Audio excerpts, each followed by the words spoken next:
Bom dia, povo de Deus. Estou passando aqui para deixar mais uma palavra de Deus para a tua vida.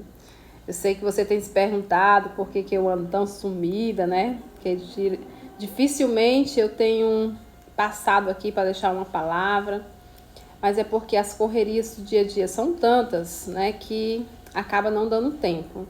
E antes de ir para o trabalho, quando eu consigo, né, acelerar um pouco mais as coisas e sobra 10 minutinhos, eu sempre passo, deixo uma palavra para a sua vida, porque eu sei o quanto palavras como essa edificam, né, as nossas vidas.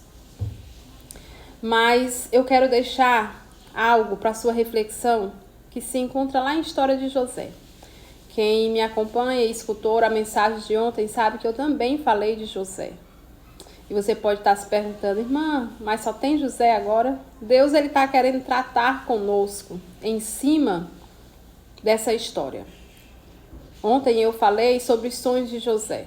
E hoje eu quero falar sobre o cumprimento da promessa da vida de José. José, quando ele teve o sonho, ele tinha em volta de 17 anos. E anos depois de todo um processo, não foi ele sonhou e ele já está sendo honrado, não. Ele passou por todo um processo. Ele passou pelo abandono familiar, aonde os seus irmãos o jogaram em um poço, aonde os seus irmãos fingiram a sua morte. Então foi um processo muito solitário e doloroso, aonde ele teve que ir para a prisão até mais de uma vez. Ele teve perseguição. Foi tantas coisas que José passou que se fosse outro, ele tinha desistido. Se fosse outro que não acreditasse realmente no Deus que ele servisse, quem era o Deus dele? Se ele não tivesse a convicção de quem era o Deus dele, ele tinha desistido. Mas José, ele não negociava os seus princípios. Ele não negociava o que ele tinha aprendido com o Senhor. O que o Senhor tinha ensinado, sabe? O caráter que o Senhor tinha forjado nele já. E ali, depois de todo aquele processo de perdas, de abandonos, de frustrações, de decepções, de solidões, de angústias, tudo. Ele chegou o dia a qual Faraó colocou o anel de autoridade no dedo dele. Quando toda a situação favorecia para que ele chegasse até Faraó. Talvez você possa dizer assim, como eu também me perguntei, será se não tinha outras formas dele chegar até Faraó sem tantos sofrimentos?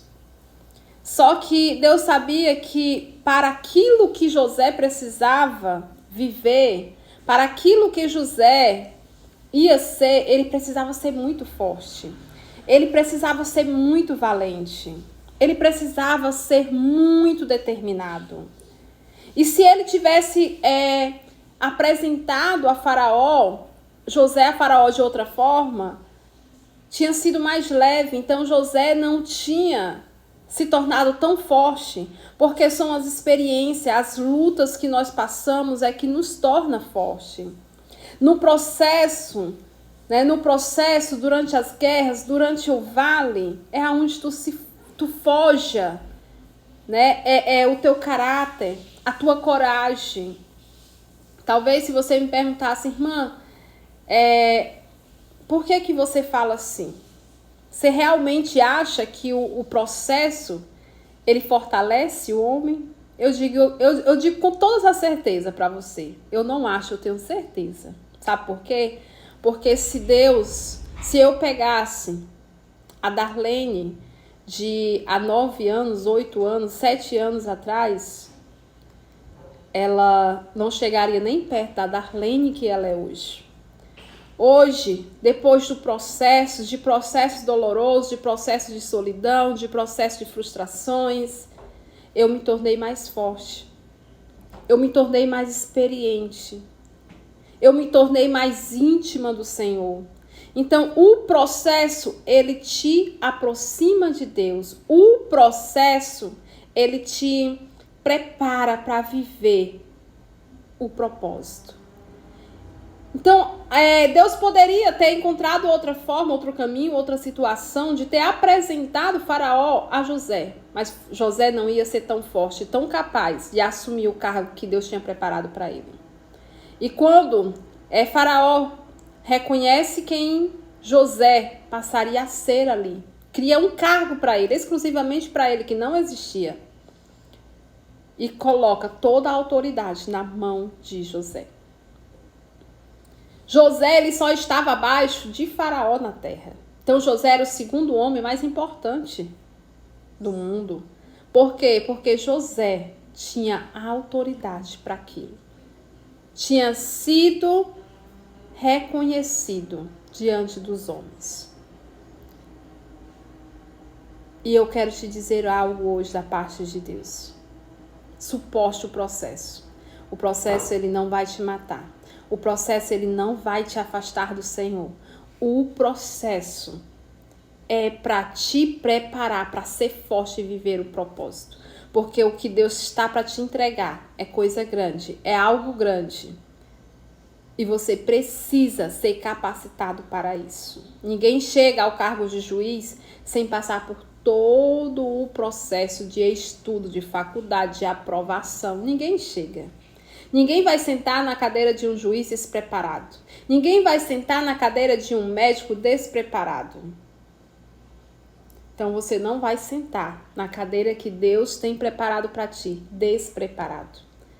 Deus primeiro está te preparando para receber o anel de honra. Irmã, mas eu desisti no meio do processo. Essa palavra, ela está chegando a pessoas também que desistiram no meio do processo. Mas Deus diz para ti, eu não abro mão de ti. Então, se você é essa pessoa que desistiu de Deus no meio do processo, eu quero te dizer, volta hoje para Jesus. Volta hoje para Jesus. Faz uma nova aliança com o Senhor.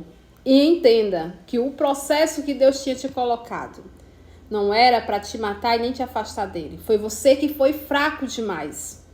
Era só para te fortalecer, porque coisas grandes o Senhor tem para ti. Quem não vive o processo, não vive o milagre.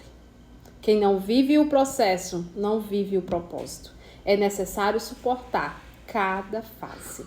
Que o Senhor venha abençoar a sua vida, que o Senhor venha falar contigo. E se você ainda não me segue, que você venha me seguir neste canal, para que você tenha palavras como essa, palavras do coração de Deus para a sua vida. Compartilha, um cheiro no seu coração e que Deus te abençoe.